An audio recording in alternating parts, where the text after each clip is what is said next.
Are you new in the wedding world, or you just want to improve your filmmaking skills? And you are in the right place. I am a wedding filmmaker and I want to give you a few advice what you really need on a wedding day. So number one, use the right frame rate, 24 or 25, because that's gonna give you the nice cinematic motion blur. Just look at this. This is the 24 or 25 frames per sec. Look my hand, do you see this nice motion blur? Or look at this. What do you think? Which one looks better? That was a 60 frames per second. And now someone gonna say, but I have to use the higher frame rates. Yes, you have to if you want to make slow motions. Only that's all when you have to use the higher frame rates. And a little extra when you shoot in the right frame rate, so 24, 25, your shutter always has to be the double of the frame rate. So in 25, you have to shoot in 50. If you shoot 60 frames per sec, you have to shoot with 120. If you shoot with 120 frames per sec, your shutter has to be at 250. Your camera allows, I think, that 250. Number two is always need an extra camera body, because these are electronic devices. Anything can happen, and if your camera broke on the middle of the ceremony, the couple is not gonna be so happy, and maybe that's one mistake gonna ruin your whole career. Number three is memory cards and batteries, extra batteries, because you're gonna make a ton of footage, your battery will die, you need a charger, and that's it. One little thing with the memory cards, if your camera allows to dual recording, then always do that, because when you record your footage, then you always has immediately a backup. And you always need a backup, because electronic devices, you know, something shit can happen. Number four is the lens. You really need a great lens. There is two ways to go. You can go with the standard zoom, like a 24-70, or you can go with primes. You can go with 35, 50, 85, or with the wide lens is what you need, then a 16 or 24. If you want to go with the primes, pro and cons, you're gonna get a better bokeh, and that's gonna be better in low light. But the downside, you have to compromise, because you cannot shoot with all of the lens.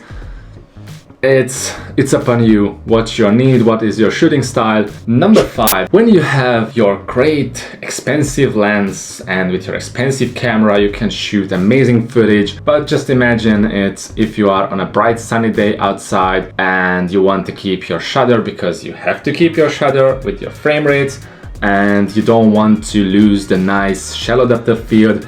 So you want to keep your aperture at, like, example 2.8, but then your footage gonna looks like this on a bright sunny day or more brighter. What you need, there is called the variable neutral density filter, a VND. It works like a sunglass. You have minimum 4 stops on your filter.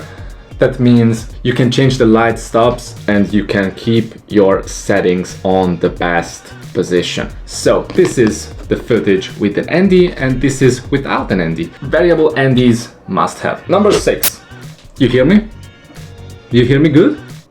This is because I use a good microphone. And this is what you really need, a microphone on your camera or an audio recorder, because you are on the ceremony, you don't want to miss anything, or someone gonna go with the speeches, you want to record them too. Microphone from Rode, like example, or you can go with the audio recorder. I recommend you have to buy both. Like this one is maybe $100, the Zoom H1N. I really love it. You can use it with the low mic, or you can give to the DJ or someone and they plug in and you can record everything from the ceremony.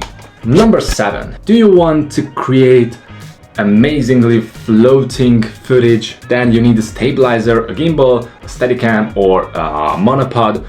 It's upon you what you like better, what is handy for you. You will not use in the whole day, but there's a few moments when you have to use it. Maybe you are a ninja, but then gonna be shaking, and yeah, I know in these days the camera's amazing IBIS, but with the stabilizer you can get better footage. Number 8 is a drone. You want to make beautiful aerial shots. The couple love it because they always love it. This is a so different angle, and the thing, maybe the drones makes the footage more cinematic. But you have to be careful with the drone because this is also a camera. You have to use the same settings, and you can use a small ND for your drone to take the best quality shots. Number 9, and the last one, is you have a bunch of gear with you. You don't want to lose anything, then you're gonna get a backpack.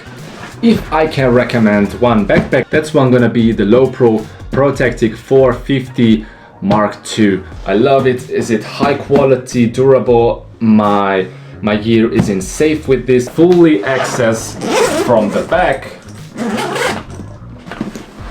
so I can find easily anything, and all of my gear is in one place, so I don't have to worry where I put it them, or I'm gonna lose it or not, because everything is here. That was for today. I hope you enjoyed it. If you did, you know what you have to do. If you have any recommendation or any question, just don't be shy, leave in the comment. Have a lovely day and a great weekend, and see you guys on the next. Peace.